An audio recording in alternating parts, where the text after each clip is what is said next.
গরিব মিরাজ আর বাজারের মাছ। মিরাজ এক গরিব ছেলে, পকেটে শুধু একটা কয়েন। মাকে বলল, আজ বাজার থেকে মাছ আনবো। মা হাসল, এই কয়েন দিয়ে তো শিং মাছের ছাও পাবি না। মিরাজ গেল বাজারে। হাছেন চাচার দোকানে দাঁড়িয়ে বলল, চাচা, একটাও মাছ দেবেন? তোর কয়েন কোথায়? কয়েন তো আমার কথা বলছে চাচা, শুনবেন? চাচা অবাক হয়ে কয়েনের দিকে ঝুঁকল, আর ঠিক তখনই একটা বোয়াল মাছ লাফ দিয়ে তার দোকান থেকে মিরাজের পলিথিনে ঢুকে গেল। চাচা চিৎকার করে বলল, তুই বলটা ফেরত দে। মিরাজ বলল, আহা চাচা, কয়েনই তো বলল বোয়াল মাছ চায়। চাচা হেসে বলল, ঠিক আছে, যদি মাছটা রান্না করেই খেতে পারিস তবে তোর।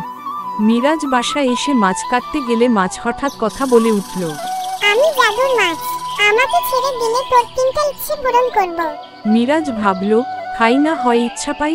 শেষে মাছটাকে পুকুরে ছেড়ে দিয়ে বলল, 1. আমার মা যেন প্রতিদিন পেট পুরে ভাত মাছ খেতে পারে। 2. আমি যেন রোজ স্কুলে গিয়ে ঝাড়ুদার না হয়ে হেড স্যার হই। 3. আর একটা সাইকেল চাই, সেই যে ঘ্যাং ঘ্যাং করে। সব ইচ্ছে সত্যি হলো। রাজার কানে গেল গল্প। রাজা ডেকে বলল, তোর মতো চালাক আমি দেখিনি, তুই আমার উপদেষ্টা হ। মিরাজ বলল, তবে চাচার দোকানের পাশে একটা মাছের দোকান আমাকেও দেন, রাজামশাই। তারপরে রাজা মশাই তাকে একটি মাছের দোকান দিয়ে দেয়। সে সুখে শান্তিতে বসবাস করে। আমাদের ফান কার্টুন হোস্ট চ্যানেলকে সাবস্ক্রাইব করুন এবং পাশে থাকুন। ধন্যবাদ।